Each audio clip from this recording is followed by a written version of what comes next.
So this is the 54th talk in the collection, and this was first published in the book Living Dhamma.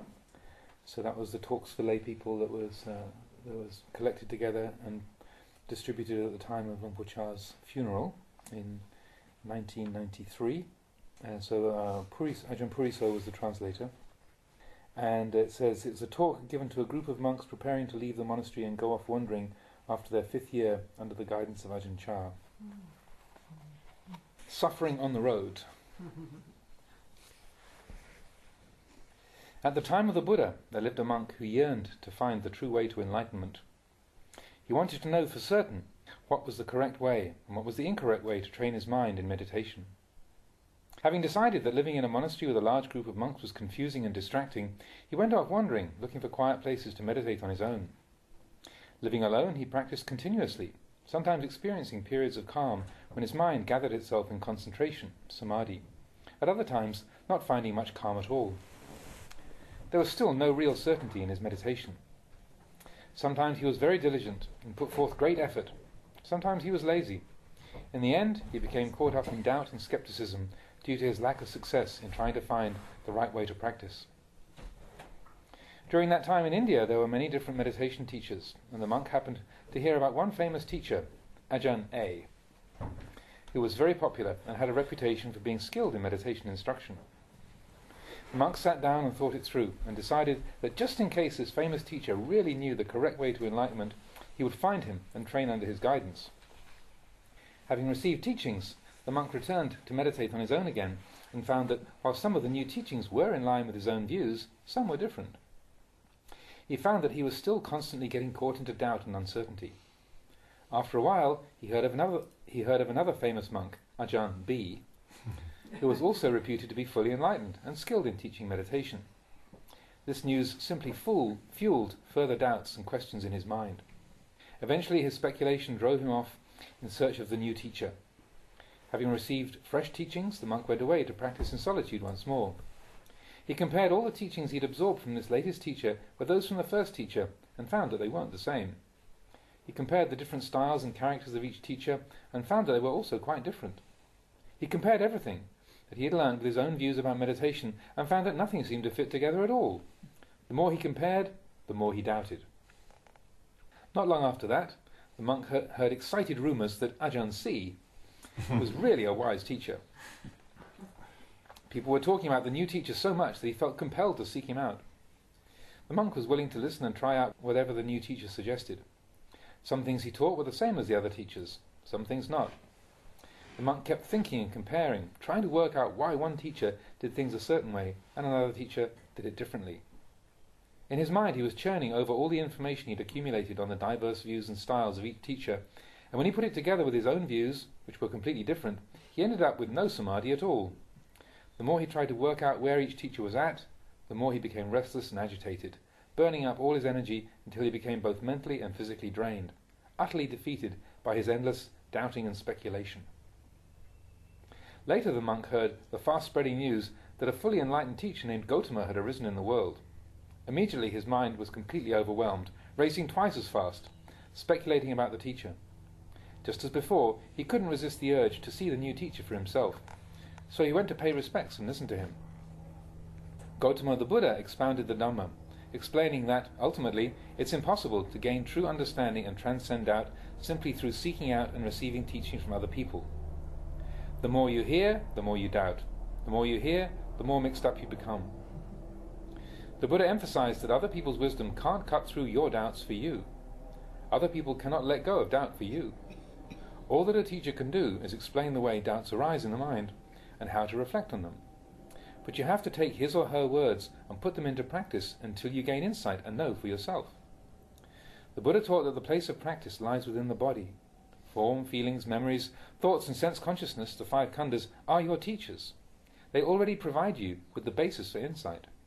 What you still lack is a basis in mental cultivation, bhavana, and wise reflection. The Buddha taught that the only way to truly end doubt is through contemplation of your own body and mind.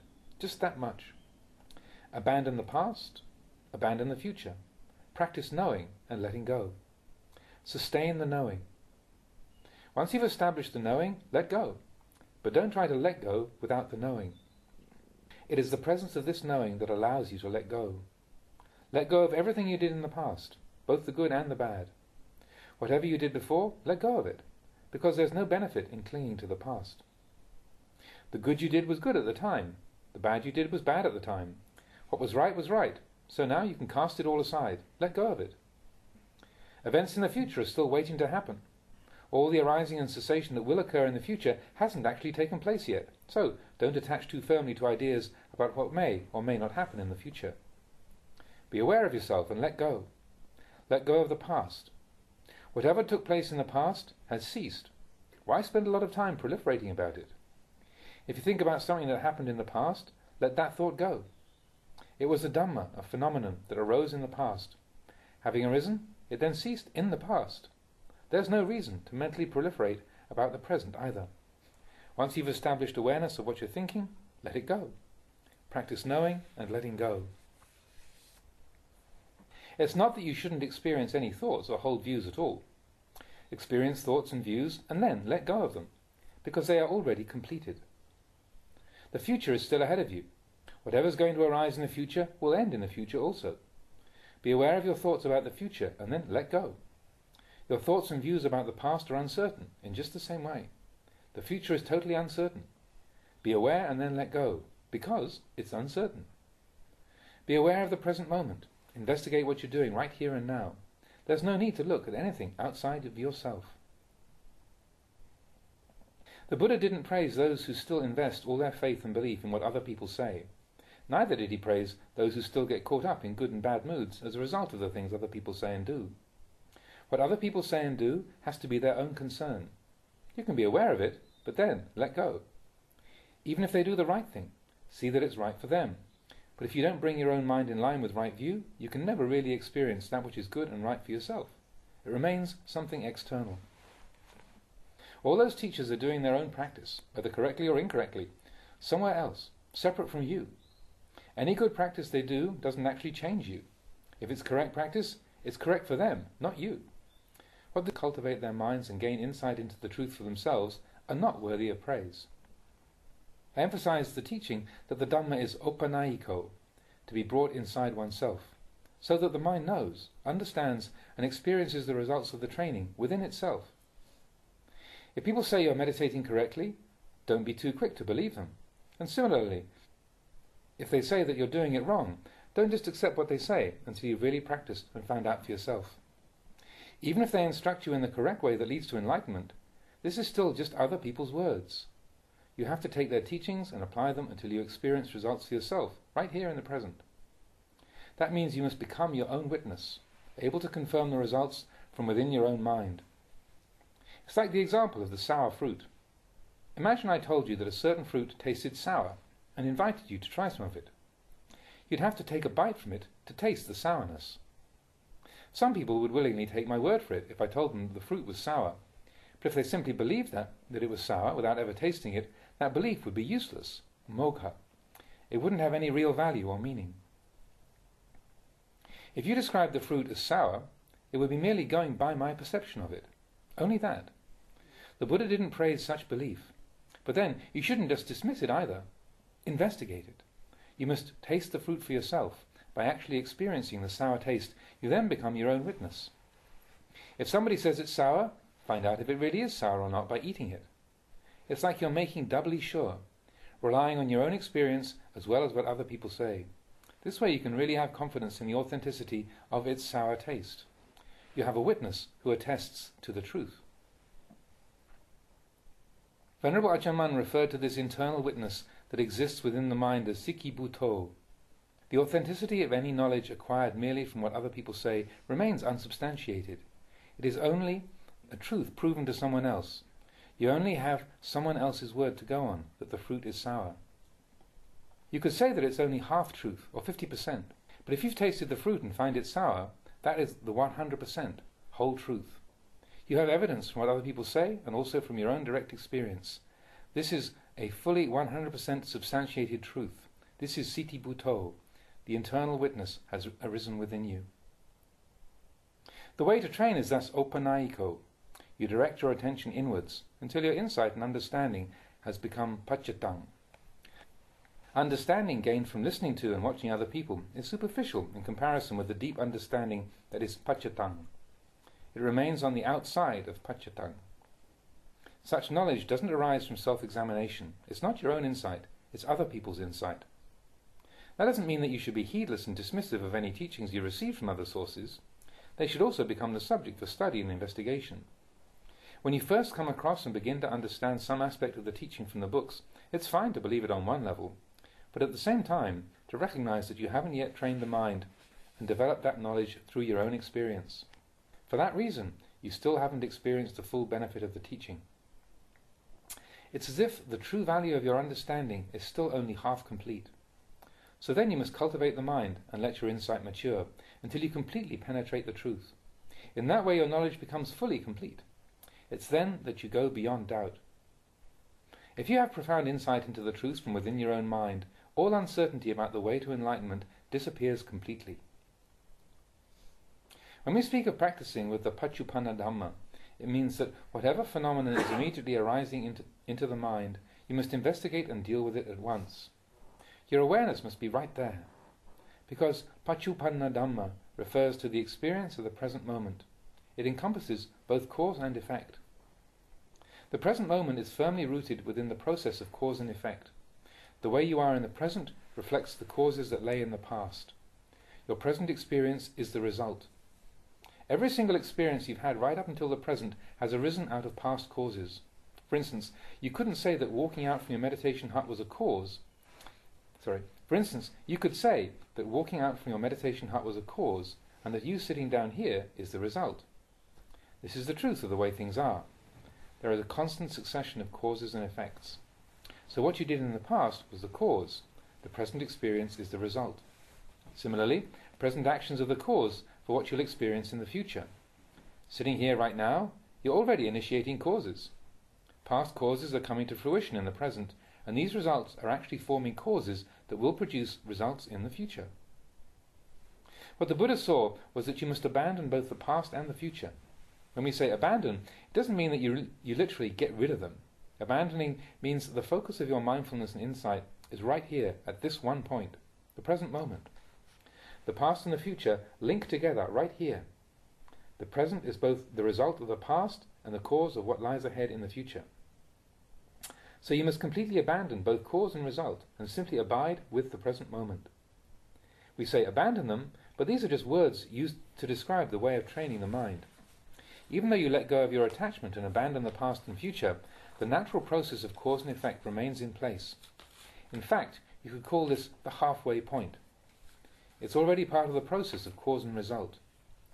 The Buddha taught to watch the present moment, where you'll see a continuous process of arising and passing away, followed by more arising and passing away. Whatever arises in the present moment is impermanent. I say this often, but most people don't pay much attention. They're reluctant to make use of this simple little teaching. All that is subject to arising is impermanent. It's uncertain. This really is the easiest, least complicated way to reflect on the truth. If you don't meditate on this teaching, when things actually do start to show themselves as uncertain and changeable, you don't know how to respond wisely and tend to get agitated and stirred up. Investigation of this very impermanence brings you insight, an understanding of that which is permanent. By contemplating that which is uncertain, you see that which is certain. This is the way that you have to explain it to make people understand the truth. But they tend not to understand and spend the whole time lost, rushing here and there. Really, if you want to experience true peace, you must bring the mind to that point where it is fully mindful in the present moment. Whatever happiness or suffering arises there, teach yourself that it's transient. The part of the mind that recollects that happiness and suffering are impermanent is the wisdom of the Buddha within each of you. The one who recognizes the uncertainty of phenomena is the Dhamma within you. That which is the Dhamma is the Buddha, but most people don't realize this. They see the Dhamma as something external, out there somewhere, and the Buddha as something else, over here.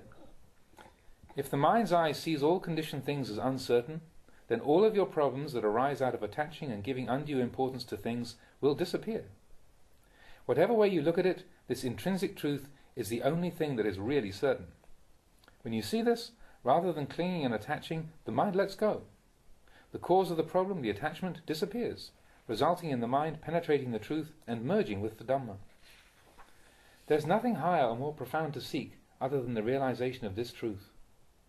In that way, the Dhamma is equal to the Buddha is equal to the Dhamma. This teaching that all conditioned things are uncertain and subject to change is the Dhamma. The Dhamma is the essence of the Buddha. It isn't anything else.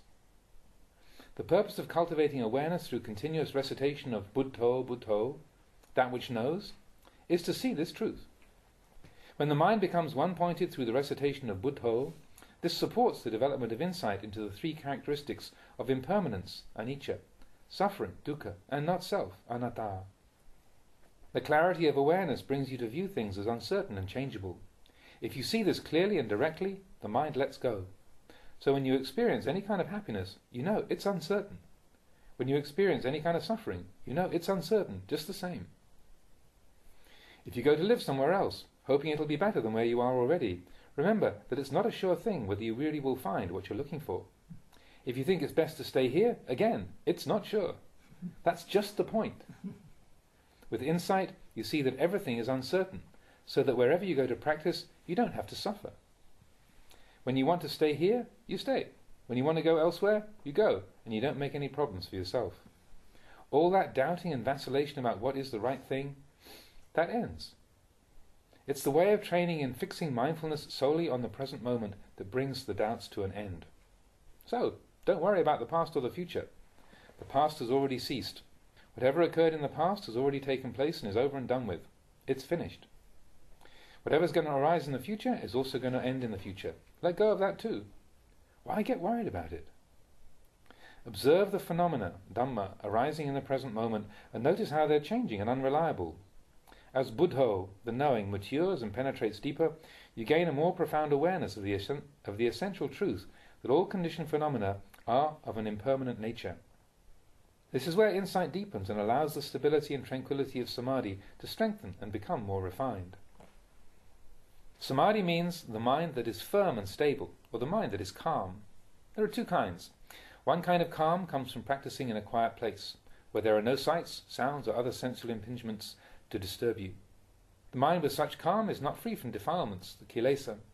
The defilements still cover over the mind, but during the time when it's calm in Samadhi, they remain in abatement. It's like pond water that's temporarily clear after all the dirt and dust particles have settled on the bottom. As long as the sediment hasn't been stirred up, the water remains clear. But as soon as something does disturb it, the dirt rises up and the water becomes cloudy again. You are just the same. When you hear a sound, see a form, or the mind is affected by a mental state, any reaction of disliking clouds over the mind. If no aversion is stimulated, you feel comfortable, but that feeling of comfort comes from the presence of attachment and defilement rather than wisdom. For example, suppose you wanted this tape recorder. As long as this desire was unfulfilled, you'd feel a dissatisfaction. However, once you'd gone out looking and found one for yourself, you'd feel content and satisfied, wouldn't you? However, if you attached to the feeling of contentment that arose because you managed to get your own tape recorder, you would actually be creating the conditions for future suffering. You'd be creating the conditions for future suffering without being aware of it. This is because your sense of satisfaction would be dependent on you gaining a tape recorder. So as long as you still didn't possess one, you'd experience suffering. Once you acquired a tape recorder, you'd feel content and satisfied. But then, if perhaps a thief were to steal it, that sense of satisfaction would disappear with it, and you'd fall back into a state of suffering again. This is the way it is. Without a tape recorder, you suffer. With one, you're happy, but when for some reason you lose it, you become miserable again. It goes on like this the whole time. This is what is meant by samadhi that is dependent on peaceful conditions. It's uncertain, like the happiness you experience when you get what you want. When you finally get the tape recorder you've been looking for, you feel great. But what's the true cause of that pleasant feeling? It arises because your desire has been satisfied. That's all. That's as deep as that kind of happiness can reach. It's happiness conditioned by the defilements that control your mind. You aren't even aware of this. At any time somebody could come along and steal that tape recorder, causing you to fall right back into suffering again. So, that kind of samadhi only provides a temporary experience of calm. You have to contemplate the nature of the calm that arises out of serenity, samatha meditation, to see the whole truth of the matter. That tape recorder that you obtain, or anything else you possess, is bound to deteriorate, break up and disappear in the end. You have something to lose because you gained a tape recorder. If you don't own a tape recorder, you don't have one to lose. Birth and death are the same. Because there has been a birth, there has to be the experience of death. If nothing gets born, there's nothing to die. All those people who die had to be born at some time. Those who don't get born don't have to die. This is the way things are. Being able to reflect in this way means that as soon as you acquire that tape recorder, you are mindful of its impermanence, that one day it'll break down or get stolen, and that in the end it must inevitably fall apart and completely disintegrate. You see the truth with wisdom, and understand that the tape recorder's very nature is impermanent. Whether the tape recorder actually breaks or gets stolen, these are all just manifestations of impermanence. If you can view things in the correct way, you'll be able to use the tape recorder without suffering. You can compare this with setting up some kind of business in the lay life. If at first you needed to get a loan from the bank to set up the business operation, immediately you begin to experience stress. You suffered because you wanted somebody else's money. Looking for the money is both difficult and tiring, and as long as you were unsuccessful in trying to raise some, it would cause you suffering. Of course, the day you successfully managed to get a loan from the bank, you'd feel over the moon. But that elation wouldn't last more than a few hours, because, in no time at all, the interest payments on the loan would start to eat up all your profits. You wouldn't have to do so much as raise one finger, and already your money would be draining away to the bank in interest payments. Can you believe it? You'd be sitting there suffering again. Can you see this? Why is it like this? When you didn't have any money, you would suffer. When you finally receive some, you think your problems are over, but before long, the interest payments would start eating away at your funds, just leading you to more suffering. This is the way it is. The Buddha taught that the way to practice with this is to observe the present moment and develop insight into the transient nature of the body and mind. To see the truth of the Dhamma, that conditioned things simply arise and pass away, and nothing more. It's the nature of the body and mind to be that way, so don't attach or cling firmly onto them. If you have insight into this, it gives rise to much peace as a result. This is peace that comes from letting go of defilements. It arises in conjunction with the arising of wisdom. What causes wisdom to arise? It comes from contemplating the three characteristics of impermanence, suffering, and not self, which brings you insight into the truth of the way things are. You have to see the truth clearly and unmistakably in your own mind. That is the only way to really gain wisdom.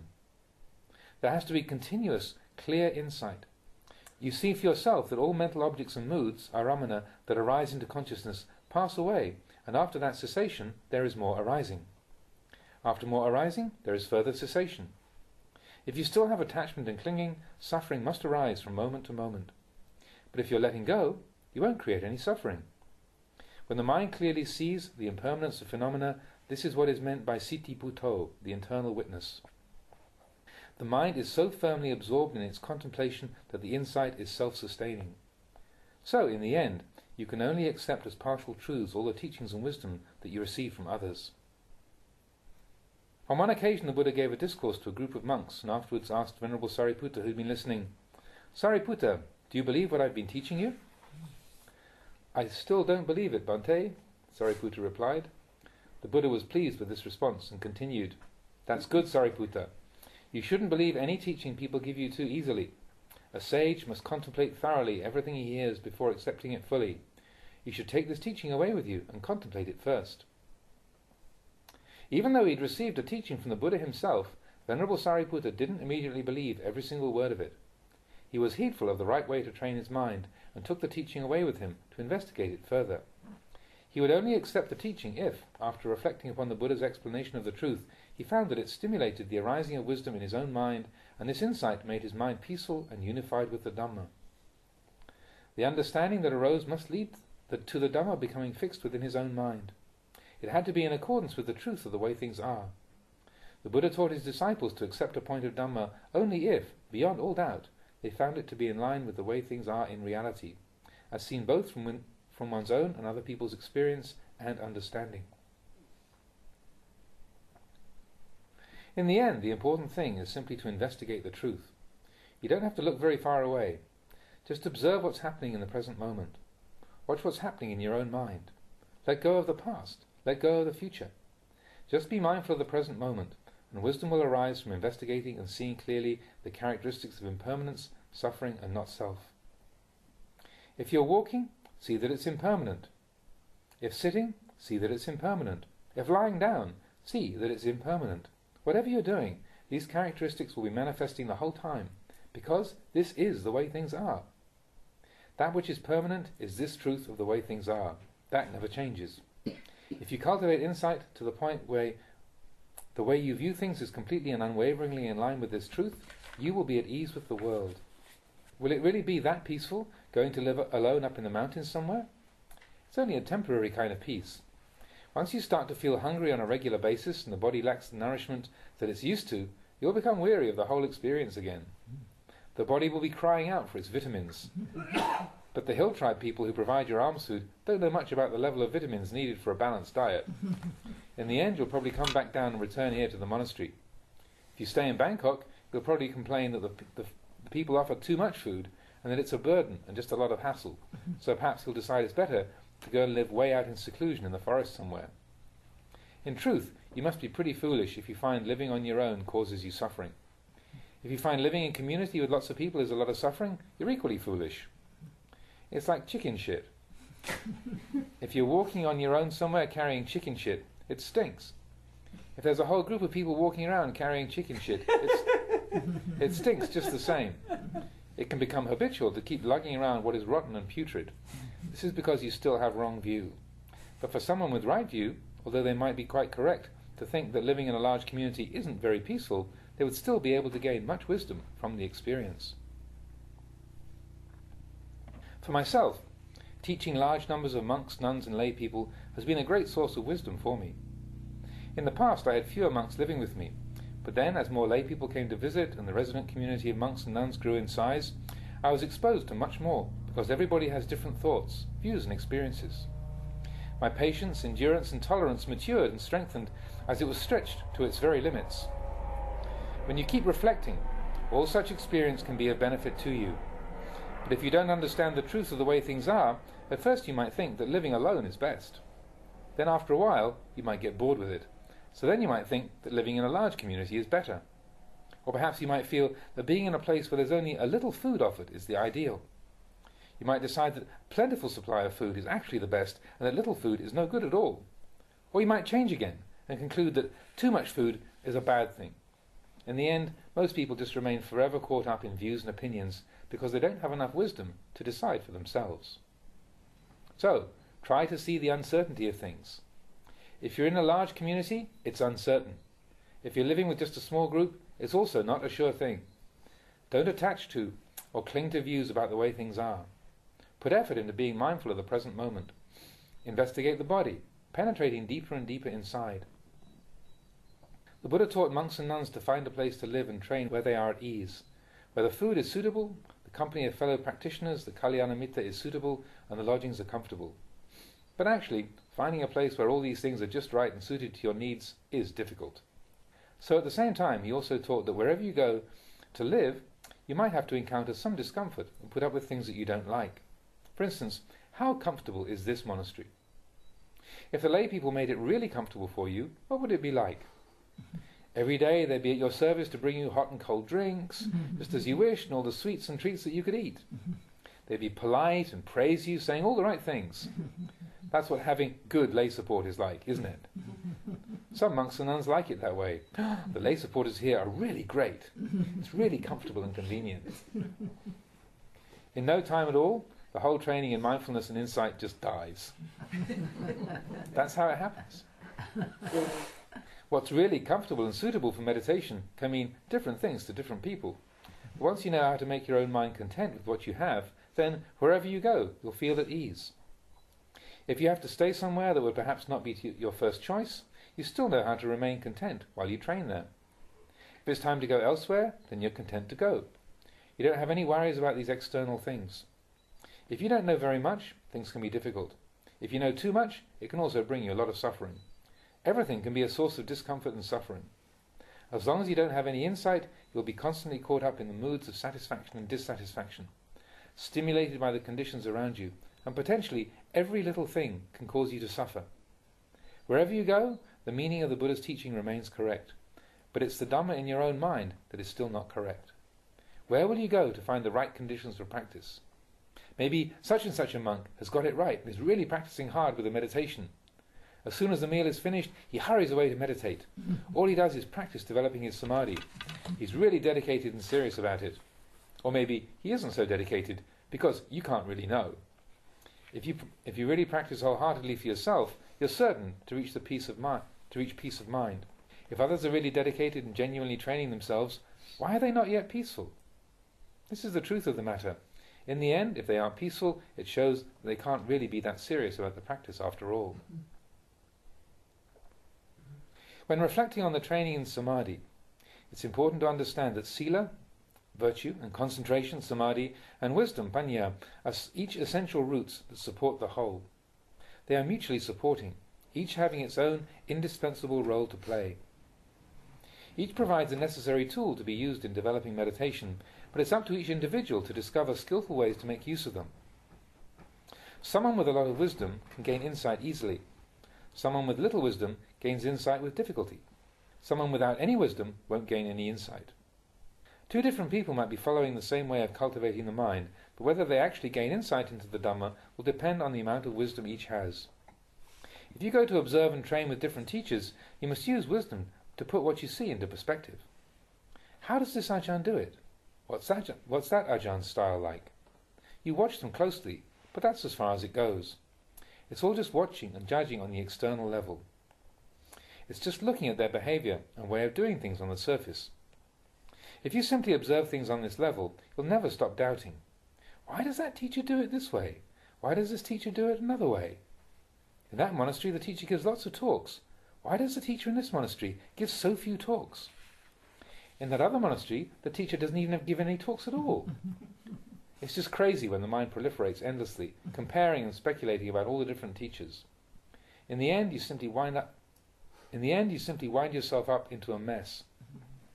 You must turn your attention inward and cultivate for yourself.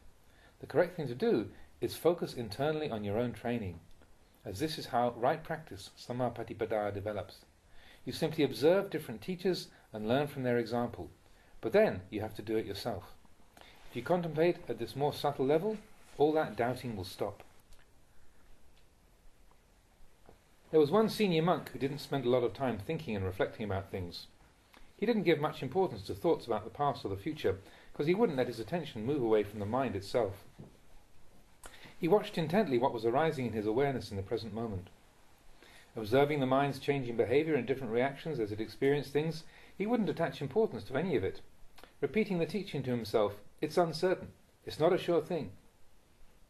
If you can teach yourself to see impermanence in this way, it won't be long before you gain insight into the Dhamma. In fact, you don't have to run after the proliferating mind. Really, it just moves around on its own enclosed circuit. It spins around in circles. This is the way that your mind works. It's samsara-vata, the endless cycle of birth and death. This completely encircles the mind. If you tried pursuing the mind as it spins around, would you be able to catch it? It moves so fast. Would you even be able to keep up with it? Try chasing after it and see what happens. What you need to do is stand still at one point and let the mind spin around the circuit by itself. Imagine the mind as a mechanical doll which was able to run around. If it began running faster and faster until it was running at full speed, you wouldn't be able to run fast enough to keep up with it. But actually, you wouldn't need to run anywhere. You could just stand still in one place and let the doll do the running. If you were to stand still in the middle of the circuit without chasing after it, you'd be able to see the doll every time it ran past you and completed a lap. In fact, if you did try running after it, the more you tried to chase after and catch it, the more it would be able to elude you. So, as far as going on tudong is concerned, I both encourage it and discourage it at the same time. If the practitioner already has some wisdom in the way of training, there should be no problem. However, there was one monk I knew who didn't see it as necessary to go on tudong into the forest. He didn't see tudong as a matter of travelling anywhere. Having thought about it, he decided to stay and train in the monastery, vowing to undertake 3 of the Dhutanga practices and keep them strictly, without going anywhere. He felt it wasn't necessary to make himself tired walking long distances with the heavy weight of his monk's alms bowl, robes and other requisites slung over his shoulder. His way was quite a valid one too. But if you really had a strong desire to go out wandering about the forests and hills on tudong, you wouldn't find his style very satisfying. In the end, if you have clear insight into the truth of things, you only need to hear one word of the teaching, and that'll bring you deep and penetrating insight. Another example I could mention is that a young novice I once encountered wanted to practice living in a cemetery, completely alone. As he was still more or less a child, hardly into his teens, I was quite concerned for his well-being, and kept an eye on him to see how he was doing. In the morning he would go an alms round in the village, and afterwards bring his food back to the cremation ground, where he would eat his meal alone, surrounded by the pits where the corpses of those who hadn't been burned were buried. Every night he would sleep quite alone next to the remains of the dead. After I'd been staying nearby for about a week, I went along to check and see how he was. On the outside, he seemed at ease with himself, so I asked him, "So, you're not afraid staying here then?" "No, I'm not afraid," he replied. "How come you're not frightened?" "Well, it seems to me unlikely that there's anything much to be afraid of." All it needed was this one simple reflection for the mind to stop proliferating. That novice didn't need to think about all sorts of different things that would merely complicate the matter. He was cured straight away. His fear vanished. You should try meditating in this way. I say that whatever you're doing, whether standing, walking, coming or going, if you sustain mindfulness without giving up, your samadhi won't deteriorate. It won't decline. If there's too much food, you say that it's suffering and just trouble. What's all the fuss about? If there's a lot, just take a small amount and leave the rest for everybody else. Why make so much trouble for yourself over this? It's not peaceful. What's not peaceful? Just take a small portion and give the rest away. But if you're attached to the food and feel bad about giving it up to others, then of course you'll find things difficult.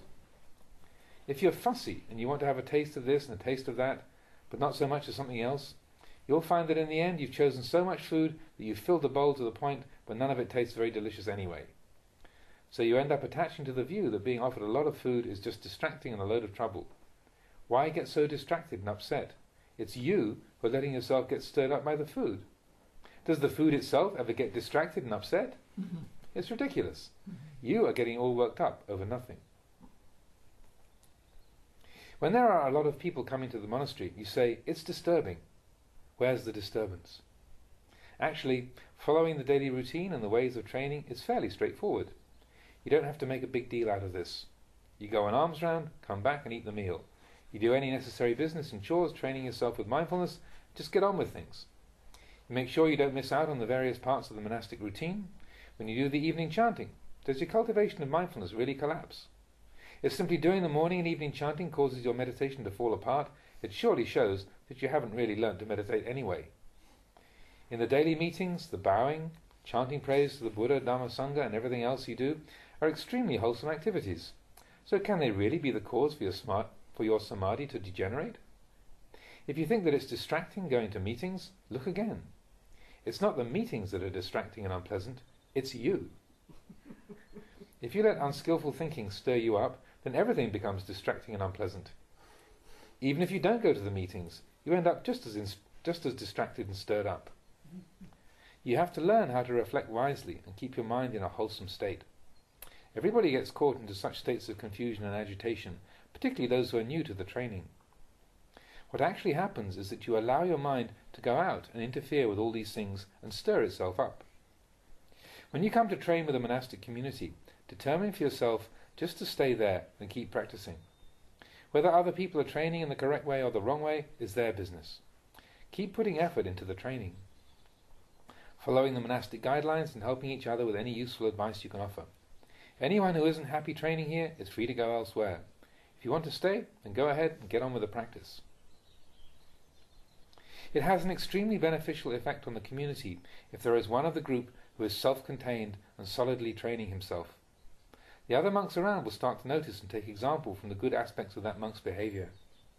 They will observe him and ask themselves how it is that he manages to maintain a sense of ease and calm while training himself in mindfulness.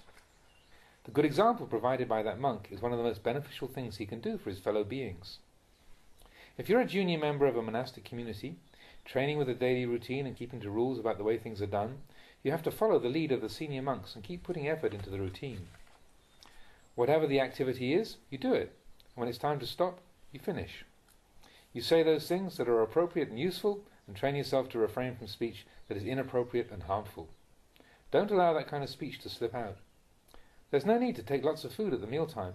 Just take a few things and leave the rest. When you see that there's a lot of food, the tendency is to indulge and start picking a little of this and trying a little of that, and that way you end up eating everything that's been offered. When you hear the invitation, please take some of this, Ajahn, please take some of that, Venerable, if you're not careful, it'll just stir up the mind. The thing to do is to let go. Why get involved with it?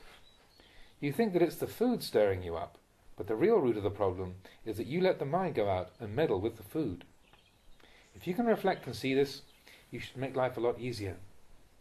The problem is you don't have enough wisdom. You don't have enough insight to see how the process of cause and effect works. Actually, when I was on the road in the past, when it was necessary, I was even prepared to stay in one of the village or city monasteries. In the course of your travels, when you're alone and have to pass through different monastic communities that have varying standards of training and discipline, recite the verse to yourself, Suddhi asuddhi pachatang. The purity or impurity of one's virtue is something one knows for oneself. Chant this both as a protection and as a guideline for reflection. You might end up having to rely on your own integrity in this way. When you're moving through an area you haven't been to before, you might have to make a choice over the place you're going to stay for the night. The Buddha taught that monks and nuns should live in peaceful places. So, depending on what's available, you should try and find a peaceful place to stay and meditate. If you can't find a really quiet place, you can, as second best, at least find a place where you're able to be at peace internally. So, if for some reason it's necessary to stay in a certain place, you must learn how to live there peacefully, without letting craving overcome the mind. If you then decide to leave that monastery or forest, don't leave because of craving. Similarly, if you're staying somewhere, don't stay there because of craving. Understand what's motivating your thinking and actions. It's true that the Buddha advised monastics to lead a lifestyle and find living conditions that are conducive to peace and suitable for meditation, but how will you cope on those occasions when you can't find a peaceful place? In the end, the whole thing could just drive you crazy. Where will you go next? Stay right where you are. Stay put and learn to live in peace. Train yourself until you're able to stay and meditate in the place you are in. The Buddha taught that you should know and understand proper time and place according to conditions. He didn't encourage monks and nuns to roam about all over the place without any real purpose. Certainly, he recommended that we find a suitable, quiet place, but if that's not possible, it might be necessary to spend a few weeks or a few months in a place that isn't so quiet or suitable. What would you do then? You'd probably just die from the shock of it. So learn to know your own mind and know your intentions. In the end, travelling around from place to place is only that much. When you move on somewhere else, you tend to find more of the same of what you left behind, and you're always doubting about what might lie ahead at the next place. Then, before you know it, you could find yourself with malaria or some other unpleasant illness, and you have to find a doctor to treat you, give you drugs and injections. In no time at all, your mind will be more agitated and distracted than ever. Actually, the secret to successful meditation is to bring your way of viewing things in line with the Dhamma. The important thing is to establish right view, samadhi, in the mind.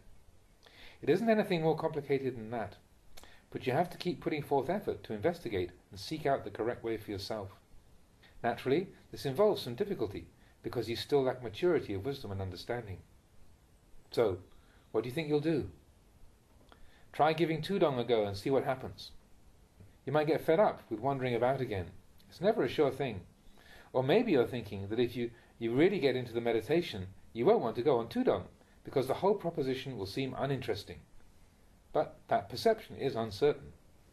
You might feel totally bored with the idea of going on Tudong, but that can always change, and it might not be too long before you start wanting to go off moving about again. Or you might just want to stay out on Tudong indefinitely and continue to wander from place to place with no time limits or any fixed destination in mind. Again, it's uncertain. This is what you have to reflect upon as you meditate. Go against the flow of your desires. You might attach to the view that you'll go on Tudong for certain, or you might attach to the view that you'll stay put in a monastery for certain. But either way, you're getting caught in delusion. You're attaching to fixed views in the wrong way. Go and investigate this for yourself. I've already contemplated this from my own experience, and I'm explaining the way it is as simply and directly as I can. So, listen to what I'm saying, and then observe and contemplate for yourself. This really is the way things are. In the end, you'll be able to see the truth of this whole matter for yourself. Then, once you do have insight into the truth, whatever decision you make will be accompanied by right view and in accordance with Dhamma. Whatever you decide to do, whether to go on Tudong or to stay at the monastery, you must wisely reflect first. It isn't that you're forbidden from going off wandering in the forest, or going to find quiet places to meditate. If you do go off walking, really make a go of it and walk until you're worn out and ready to drop. Test yourself to the limits of your physical and mental endurance. In the old days, as soon as I caught sight of the mountains, I'd feel elated and be inspired to take off. Nowadays, when I see them, the body starts moaning just at the sight of them, and all I want to do is turn around and go back to the monastery. There's not much enthusiasm for all that anymore. Before, I'd really be happy to live up in the mountains. I even thought I'd spend my whole life living up there. The Buddha taught to be mindful of what's arising in the present moment. Know the truth of the way things are in the present moment. These are the teachings he left you, and they are correct. But your own thoughts and views are still not correctly in line with the Dhamma, and that's why you continue to suffer. So, try out Tudong if it seems like the right thing to do. See what it's like moving around from place to place, and how that affects your mind. I don't want to forbid you from going on Tudong, but I don't want to give you permission either. Do you understand my meaning? I neither want to prevent you, nor allow you to go. But I'll share with you some of my experience. If you do go on Tudong, use the time to benefit your meditation. Don't just go like a tourist, having fun travelling around. These days it looks like more and more monks and nuns go on Tudong to indulge in a bit of sensual enjoyment and adventure rather than to really benefit their own spiritual training. If you do go, then really make a sincere effort to use the Dhutanga practices to wear away the defilements. Even if you stay in the monastery, you can take up these Dhutanga practices. These days, what they call Tudong tends to be more of a time for seeking excitement and stimulation than training in the 13 Dhutanga practices. If you go off like that, you're just lying to yourself when you call it Tudong. It's an imaginary Tudong. Tudong can actually be something that supports and enhances your meditation. When you go, you should really do it. Contemplate what is the true purpose and meaning of going on Tudong. If you do go, I encourage you to use the experience as an opportunity to learn and further your meditation, not just waste time. I won't let monks go off if they're not ready yet for it. But if someone is sincere and seriously interested in the practice, I won't stop them. When you're planning to go off, it's worth asking yourself these questions and reflecting on them first. Staying up in the mountains can be a useful experience. I used to do it myself. In those days I'd have to get up really early in the morning because the houses where I went on alms round were such a long way away. I might have to go up and down an entire mountain, and sometimes the walk was so long and arduous that I wouldn't be able to get there and back in time to eat the meal at my camp before midday. If you compare it with the way things are these days, you can see that maybe it's not actually necessary to go to such lengths and put yourself through so much hardship. It might actually be more beneficial to go on alms round to one of the villages near the monastery here, return to eat the meal, and have lots of energy left in reserve to put forth effort in the formal practice. That's if you're training yourself sincerely. But if you're just into taking it easy and like to go straight back to your hut for a sleep after the meal, that isn't the correct way to go. In the days when I was on Tudong, I might have to leave my camp at the crack of dawn and use up much of my energy just in the walk across the mountains. Even then I might be so pushed for time I'd have to eat my meal in the middle of the forest somewhere before getting back. Reflecting on it now, I wonder if it's worth putting oneself into all that bother. It might be better to find a place to practice where the alms route to the local village is not too long or difficult, which would allow you to save your energy for formal meditation. By the time you've cleaned up and are back at your hut, ready to continue meditating, that monk up in the mountains would still be stuck out in the forest without even having begun to eat his meal. Views on the best way of practice can differ. Sometimes you actually have to experience some suffering before you can have insight into suffering and know it for what it is. Tudong can have its advantages, and I neither criticize those who stay in the monastery nor those who go off on Tudong, if their aim is to progress in training themselves. I don't praise monks just because they stay in the monastery, nor do I praise monks simply because they go off on Tudong either. Those who really deserve praise are the ones with right view. If you stay in the monastery, it should be for cultivating the mind. If you go off, it should be for cultivating the mind. The meditation and training goes wrong when you go off with the group of friends you're attached to, only interested in having a good time together and getting involved in foolish pursuits. So then there's some questions and answers to complete this. What do you have to say about the way of training? What do you think about what I have been saying? What do you think you'll decide to do in the future then? So one monk responds, I'd like to ask for some teaching about the suitability of different meditation objects for different temperaments. For a long time now I've tried calming the mind by focusing attention on the breathing in conjunction with reciting the meditation word Buddho. But I've never become very peaceful. I tried contemplating death, but that hasn't helped calm the mind down either. Reflecting on the 5 aggregates hasn't worked either. So I've finally exhausted all my wisdom. Ajahn Chah responds, just let go. If you've exhausted all your wisdom, you must let go. He responds, as soon as I begin to experience a little bit of calm during sitting meditation, a multitude of memories and thoughts immediately springs up and disturbs the mind. Ajahn Chah responds, that's just the point. It's uncertain. Teach yourself that it's not certain. Sustain this reflection on impermanence as you meditate. Every single sense object and mental state that you experience is impermanent, without exception. Keep this reflection present in the mind constantly. In the course of meditation, reflect that the distracted mind is uncertain. When the mind does become calm with Samadhi, it's uncertain, just the same. The reflection on impermanence is the thing that you should really hold on to. You don't need to give too much importance to anything else. Don't get involved with the things that arise in the mind. Let go. Even if you're peaceful, you don't need to think about it too much. Don't take it too seriously. Don't take it too seriously if you're not peaceful either. Vinyanang anichang. Have you ever read that anywhere? It means sense consciousness is impermanent. Have you ever heard that before? How should you train yourself in relationship to this truth? How should you contemplate when you find that both peaceful and agitated mind states are transient? The important thing is to sustain awareness of the way things are. In other words, know that both the calm mind and the distracted mind are uncertain. Once you know this, how will you view things? Once this understanding is implanted in the mind, whenever you experience peaceful states, you know that they are transient. And when you experience agitated states, you know that they are transient also. Do you know how to meditate with this kind of awareness and insight? The monk responds, I don't know. Ajahn Chah replies, investigate impermanence. How many days can those tranquil mental states really last? Sitting meditation with a distracted mind is uncertain. When the meditation brings good results and the mind enters a state of calm, that's also uncertain. This is where insight comes. What's there left for you to attach to? Keep following up on what's happening in the mind. As you investigate, keep questioning and prodding, probing deeper and deeper into the nature of impermanence. Sustain your mindfulness right at this point. You don't have to go anywhere else. In no time at all, the mind will calm down, just as you want it to.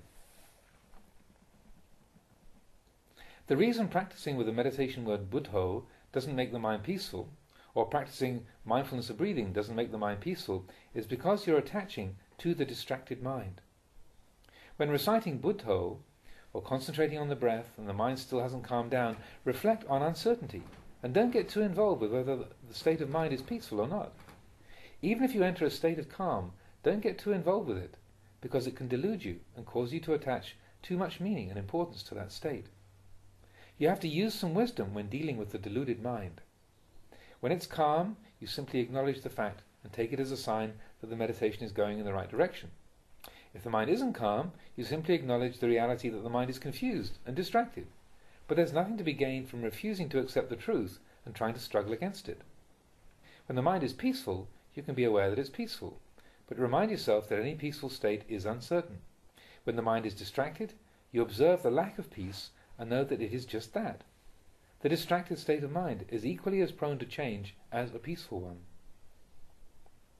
If you've established this kind of insight, the attachment to the sense of self collapses as soon as you begin to confront it and investigate.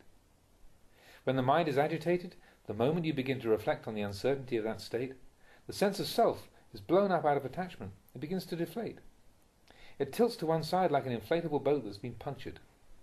As the air rushes out of the boat, it starts to capsize, and similarly, the sense of self collapses. Try it out for yourself. The trouble is that usually you fail to catch your deluded thinking fast enough. As it arises, the sense of self immediately forms around the mental agitation, but as soon as you reflect on its changing nature, the attachment collapses. Try looking at this for yourself. Keep questioning and examining deeper and deeper into the nature of attachment. Normally, you fail to stop and question the agitation in the mind, but you must be patient and feel your way. Let the agitated proliferation run its course, and then, slowly, continue to feel your way. You're more used to not examining it, so you must be determined to focus attention on it. Be firm, and don't give it any space to stay in the mind. But when I give talks, you usually burst out complaining in frustration. All this old Ajahn ever talks about is impermanence and the changing nature of things. From the first moment, you can't stand hearing it, and you want to flee somewhere else. Lumpur only has one teaching, that everything is uncertain.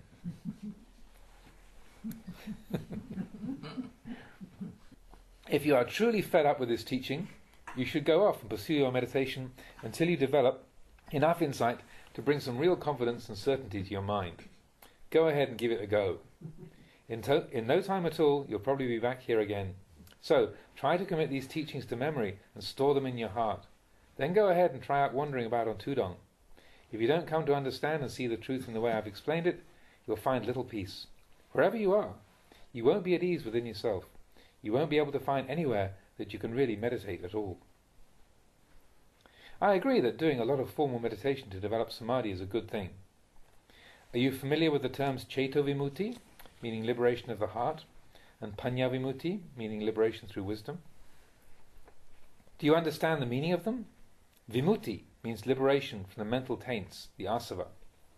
There are two ways the mind can gain liberation. Ceto Vimutti refers to liberation that comes after Samadhi has been developed and perfected to its most powerful and refined level. The practitioner first develops the ability to suppress the defilements completely through the power of Samadhi, and then turns to the development of insight to finally gain liberation.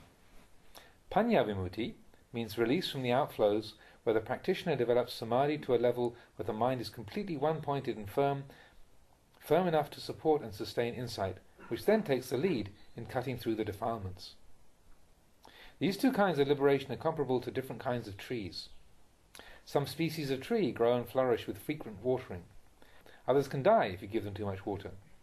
With those trees, you only need to give them a small amount of water, just enough to keep them going. Some species of pine are like that. If you overwater them, they just die. You only need to give them a little water once in a while. Strange, isn't it? Look at this pine tree. It appears so dry and parched that you wonder how it manages to grow. Think about it. Where does it get the water it needs to survive and produce those big, lush branches?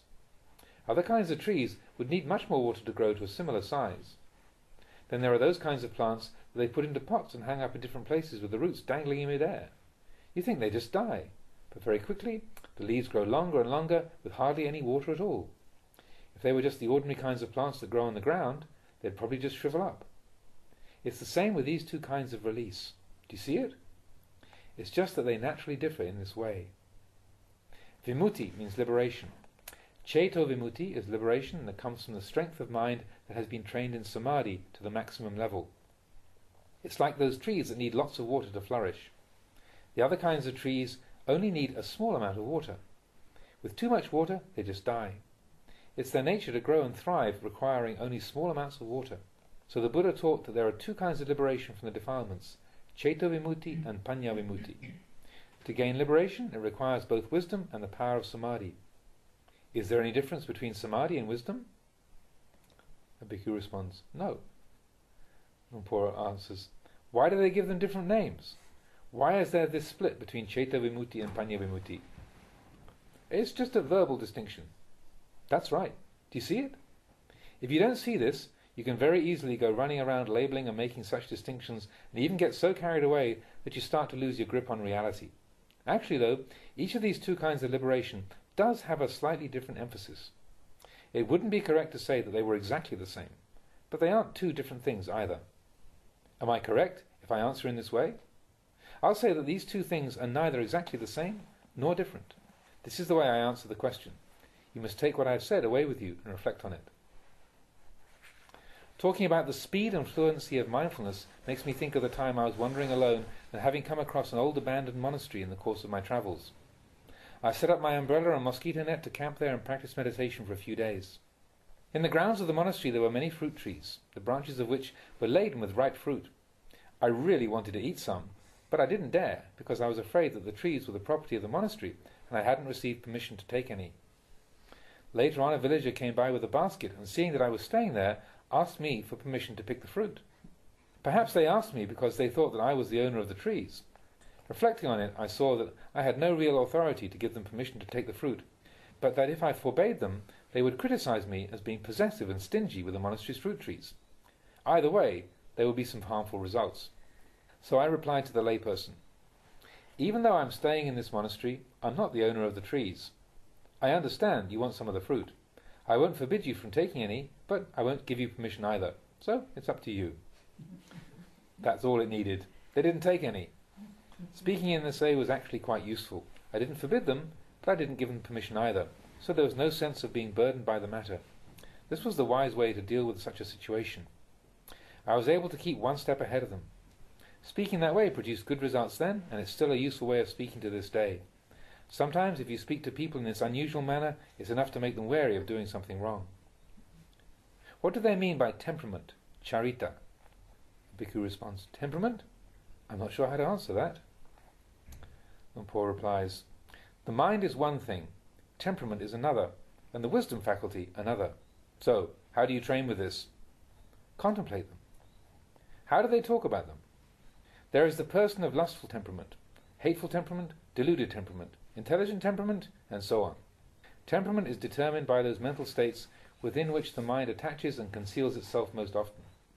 For some people it's lust, for others it's aversion. Actually, these are all just verbal descriptions of the characteristics of the mind, but they can be clearly distinguished from each other. So, you've been a monk for 6 years already. You've probably been running after your thoughts and moods long enough. You've already been chasing them for many years. There are quite a few monks who want to go and live alone, and I've got nothing against it. If you want to live alone, then give it a go. If you're living in a community, stick with it. Neither is wrong, if you don't reflect in the wrong way. If you're living alone and caught into wrong thinking, that'll prevent you from benefiting from the experience. The most appropriate kind of place for practicing meditation is somewhere quiet and peaceful. But when a suitably peaceful place is not available, if you're not careful, your meditation practice will just die. You'll find yourself in trouble. So be careful not to scatter your energy and awareness by seeking out too many different teachers, different techniques, or places to meditate. Gather together your thoughts and focus your energy. Turn attention inwards and sustain awareness on the mind itself. Use these teachings to observe and investigate the mind over a long period of time. Don't discard them. Keep them with you as a subject for reflection. Look at what I've been saying about all conditioned things being subject to change. Impermanence is something to investigate over time. It won't take long before you gain clear insight into it. One teaching a senior monk gave me when I was new to meditation that has stuck with me simply is to go ahead and train the mind. The important thing is not to get caught up in doubting. That's enough for now. Here you want.